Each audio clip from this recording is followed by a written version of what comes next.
What's going on, guys, and welcome back to another video. This is going to be episode 3 in my 12 episode series of the Complete Streamer Roadmap for 2026. If you are someone who is looking to become a streamer and you wanted an entire roadmap on how to do it the right way from someone who's been doing it for a long time, I'm a partner, I have done it, I've built a successful community, I've built multiple YouTube channels, I know a little bit about what I'm talking about. I'm not the biggest creator out there, but I do know what works and what doesn't.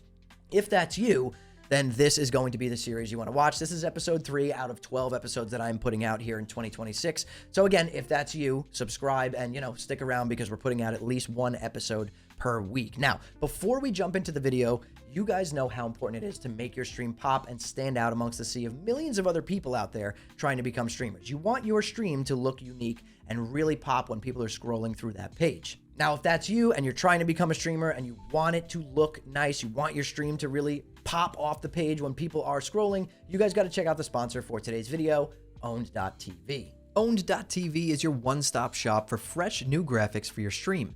Whether you're on Twitch, YouTube, or Kick, you'll find something that's a perfect fit for your channel. They offer full themed overlay packages, which are great if you're trying to give your stream a complete makeover, but let's say you're looking to pick up some new alert graphics, don't worry, because they've got you covered there too.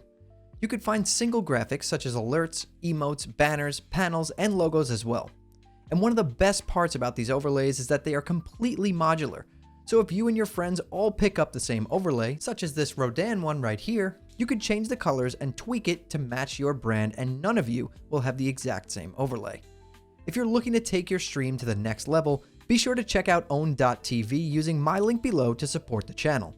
And don't forget, use code HAMMER at checkout for an additional 50% off your order. Now, back to the video. Okay, guys, so welcome back to the video. So today in episode 3, we're going to be talking about what should you stream in your streaming, your content creation journey, your journey to become a streamer in 2026, right? You're going to be finding your content lane, and you want to prevent identity confusion and burnout, right? Those are two things you want to completely not let happen if you're trying to grow in 2026. It's a lot harder than you think, trust me. And that's why I'm making this series, to help you guys, right? Identity confusion and burnout are literally the two reasons why people fail at becoming streamers. And that's what we're going to be going over in this video. And the first thing I want to talk about is the niche versus personality debate. Do you want to be a niche streamer, right? Someone who streams a certain niche of game or a certain niche of content on Twitch, YouTube, or Kick, whatever it is that you're streaming on. Or do you want to be a personality streamer? Or do you have a very unique personality, a very unique, self that people are interested in and very entertained by? These are two different types of streamers, and I think that both of them can be very, very successful. Now, me personally, I'm kind of a mixture of both, right? As for my stream, I stream mainly World of Warcraft Classic.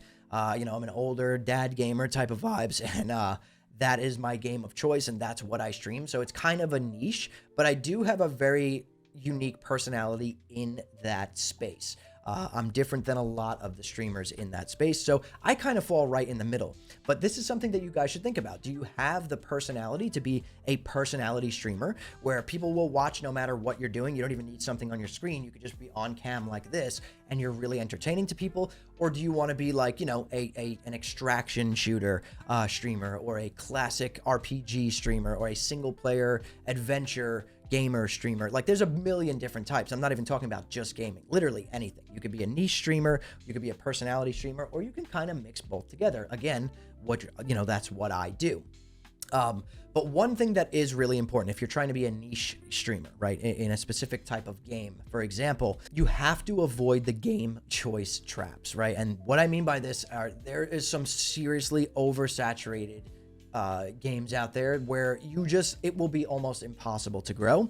You have to avoid that and the dead categories. Now, essentially, dead categories would be like a game that literally has less than 10 viewers on Twitch. That's clearly a dead category. Nobody's watching that. Not to be mistaken for like the smaller categories, like the 300 to 1,000 viewer categories. That's very small, but not dead. And I'd actually argue that those smaller categories are much better for growth. There's a lot less streamer to viewers, and you're going to be able to pull in some of those people who like watching the content on that game. Maybe it's an old game, maybe it's an indie game, whatever it is. the smaller categories actually are better. You want to avoid those massively oversaturated categories. And you think about it like this for an example. You have like someone like the Burnt Peanut absolutely exploding right now. I've been watching Burnt Peanut since he had like 300 viewers on Tarkov, which was not that long ago, which is crazy because he's breaking 50, 60, 70K viewers at this point. But let's say you're a newer streamer right now and you're trying to break into streaming and you're playing a trending game like, let's say, Arc Raiders. You're going to have a really hard time because there's millions of other people also streaming Arc Raiders. So what sets you apart from them? What is going to get people to actually like, you know, come into your stream and watch your stream and click on your stream when they could watch someone like the Burnt Peanut or Shroud or any of these bigger people that already have, they're at the top of the list. They already have massive audiences. They are entertaining.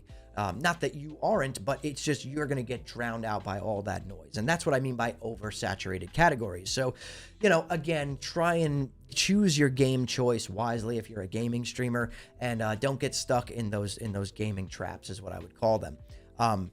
You know, you gotta be able to go live in whatever category you're going live in. That's not a dead category. Again, remember, that's very important here. And you need to go live with some sort of a plan and have some sort of really, really attractive title that makes people click. Not just like Arc Raiding tonight or something like that if you're playing Arc Raiders, or if you're playing Tarkov, playing some Tarkov tonight with the boys. Nobody cares, right? Nobody cares about you or your boys or who you are. Like, it's just, I'm not trying to be mean. It's the reality of it, right? And I think, you know, the point of this series is to give you guys the harsh truths and the realities of trying to become a streamer. And that's what I'm going to give you here. Nothing I say here is a personal dig or anything like that. It's just the actual truth. You need to be going live with a title that like invokes some kind of emotion or curiosity, maybe, you know, like maybe you're doing some kind of crazy challenge, or you have a goal that's, you know, kind of a hard goal to obtain, and you're working on it over the course of a few weeks, you know, day one of trying to do this 1,000 times or whatever it is. Stuff like that is a lot more enticing, you know, than just saying playing Tarkov tonight with my friends, or playing I'm Arc Raiding tonight. You know, that stuff is kind of, you want to avoid that. That's what everyone does. And that is the reason those people are stuck at 1 to 5 viewers and never grow past that. So again, the whole point of this is to avoid that identity confusion, avoid burnout. Pick something that's either going to be niche or focus more on your personality, and make some sort of schedule where you can stay consistent with this. I'm going to tell you guys something right now that a lot of you are not going to want to hear. And that is that variety streamers have like the highest failure rate. It's like over 95%. Like, most people trying to start out streaming as a variety streamer absolutely will fail. And the reason for this is it's way easier to grow when you niche down and focus on your personality, or niche down and focus on a specific niche category on Twitch, YouTube, or Kick, wherever you're streaming. You do not want to be a variety streamer in 2026 if you're just starting out. You already have a following and a community of 100+ viewers or whatever, and, you know, doing variety is what they're used to and what they like, absolutely go with that. But you do not want to start out being a streamer as a variety streamer. If you're going to be an extraction shooter streamer, that's fine. That's a niche. You could play Arc Raiders, you could play Tarkov, you could play Marathon when that comes out.